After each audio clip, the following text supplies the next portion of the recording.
It's December the 31st, 1944, and in the cockpit of his B-17, the little skipper, is Lieutenant Glenn Rojon, alongside his co-pilot, Second Lieutenant William Leake. They're approaching Germany on a mission to flatten oil refineries in Hamburg. Flak erupts directly beneath them and all hell breaks loose. The men watch as they see B-17 after B-17 being shot out of the sky in the target area ahead of them. When the flak is at its thickest, Rojon sees a smoke target over the docks. It's the cue to drop the bombs. All the B-17s in Rojon's group that are still flying open their bomb bay doors. The flak intensifies with a ferocity that the pilots have never seen before. In the lead squadron, the B-17 falls rush in, is hit dead center with flak. It veers off to the right and crashes directly into another B-17 called Cramps Tramps. The two planes crunch together, and Cramps Tramps is sliced in two. Both planes fall from the air. Rojon and Leake can't believe their eyes. They think everyone is lost, but incredibly, 3 crew members from each plane get pushed into the void and manage to release their parachutes. I see 6 chutes. Rojon pushes the shot to the back of his mind and radios to the bombardier, Sergeant James Shirley. Confirm when bombs away.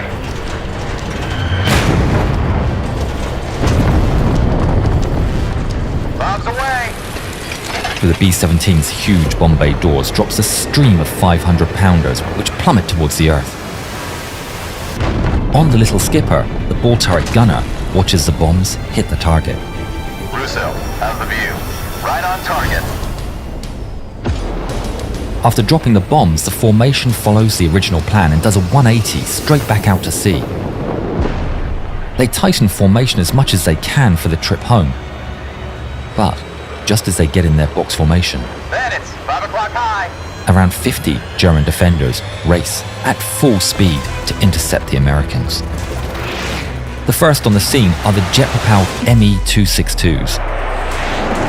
One screams past the Americans from above, firing its Mk-108 cannons through the line.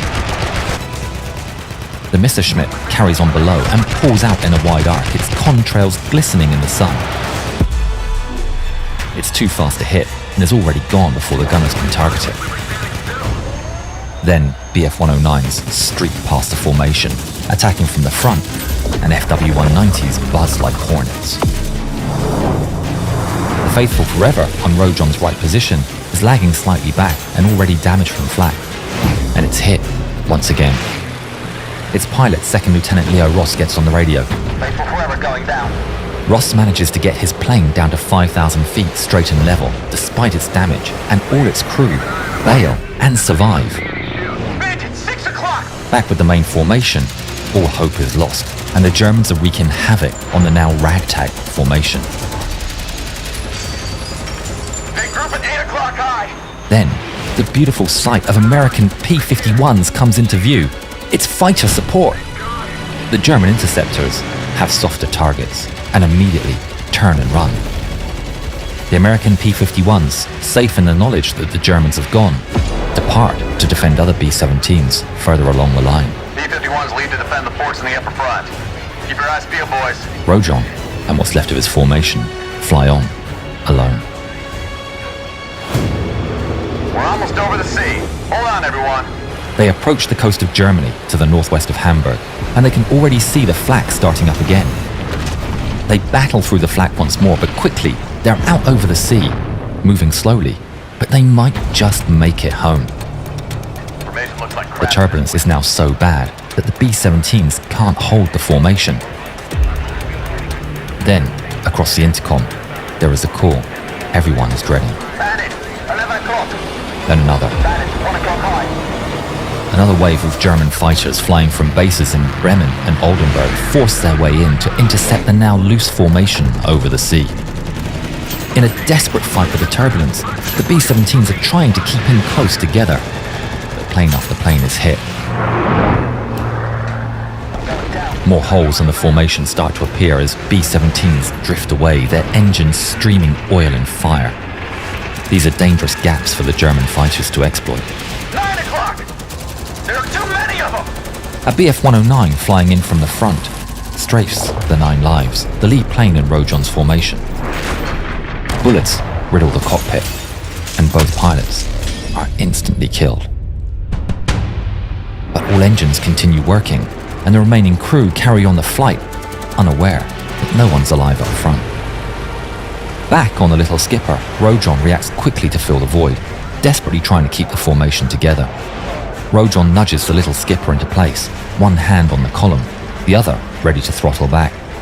He's looking for the 9 Lives, but the lead plane is nowhere to be seen. Pilot to crew. Anyone sees McNabb? 9 Lives. Where did it go? Little does he know that the pilots, McNabb and Vaughn, are slumped in their cockpit seats. The 9 Lives is flying straight, but not level. Her 2 lifeless pilots have pulled back on the column, and the B-17 moves on a slightly upwards trajectory. Ethan Porter, a captain in a nearby B-17, watches as the 2 planes get closer and closer. They're about to collide. Quickly, he gets on the radio and tries to warn the pilots. Look out, you're gonna collide! But it's too late. At 12:44, Rojon and Leek are catapulted upwards in an almighty shudder that throws Rojon's hand from the throttle levers. Leek's knees slam into the column. What in God's name was that? Pilot to crew, what's happened? Top turret. Leek and Rojon quickly test the hydraulics and the electrics. The systems are working, but they're losing control of their fort. You're not gonna believe this. Rojon looks out to the left and behind. He can't believe his eyes. We're riding another fort. The 9 Lives has crashed mid-air into the little skipper and has pierced the aluminium belly of Rojon's fortress. Jeez, Glenn. We're stuck together like mating dragonflies. In the ball turret of the 9 Lives, Staff Sergeant Edward Woodall Jr. is covered in metal shards, the result of impact between the 2 planes. He's neither electrical nor hydraulic power, so he grabs his hand crank and prays that the lever does not snap. Agonizingly slowly, the guns drop to straight down, and he's able to crawl backwards out of the turret and into the fuselage. Woodall looks down the fuselage. It's a mess of tangled metal. He knows that Corporal Joe Russo, ball turret gunner of the little skipper, hasn't a hope in hell. Russo's turret has been pushed down through the roof of the 9 Lives and is clamped in place by twisted metal. The gunner is trapped. Woodall sees Russo crossing himself through the plexiglass. The crew of the little skipper, still in contact with their gunner via the plane's intercom, can hear Russo reciting his fading Hail Marys. Bill Leek is deeply moved, hearing the anguish in his ball turret gunner's voice. He later said, I could not help him, and I felt that I was somehow invading his right to be alone.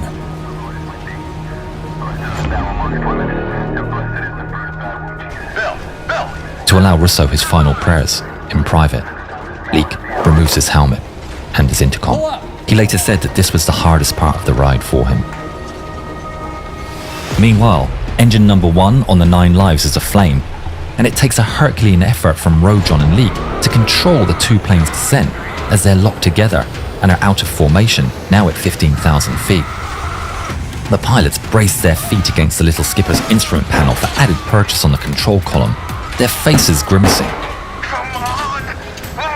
Level out! Rojon tries several times to break the planes free.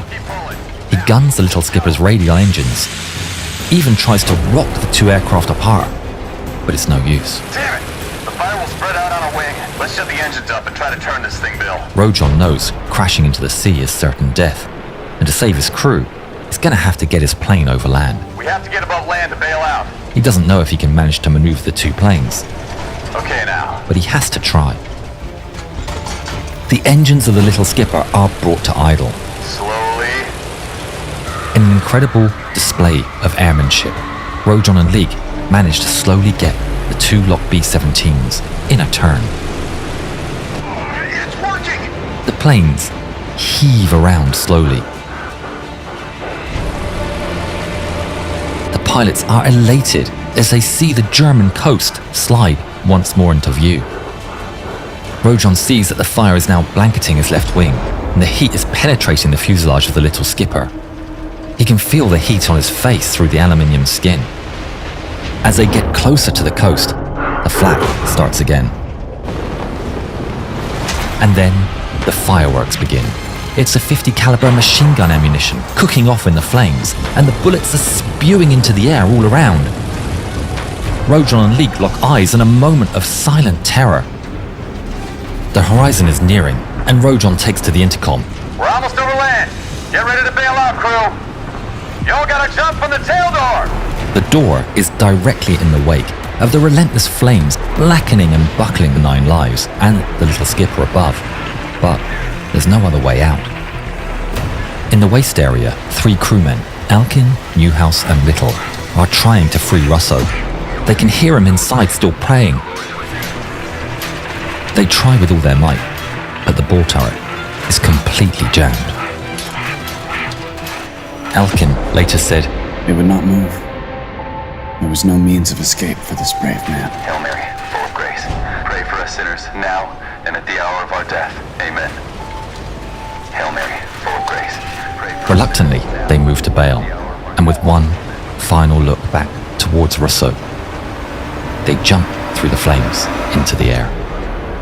On the ground, German battery gunners on the North Sea coastal island of Wangaruga cannot believe their eyes.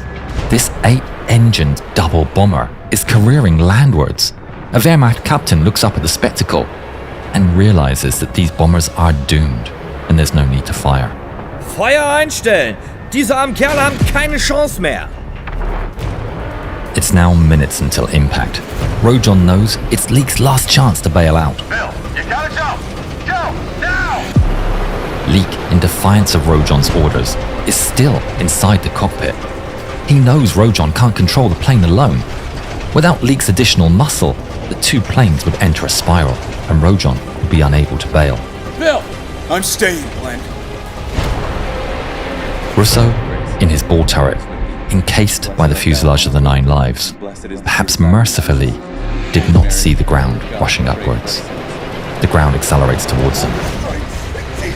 The pilots are shouting their prayers as it fills their view. Lead us not into temptation, but deliver us from evil. The 9 lives explodes and disintegrates on impact, vaulting the little skipper upwards like an athlete on a pole.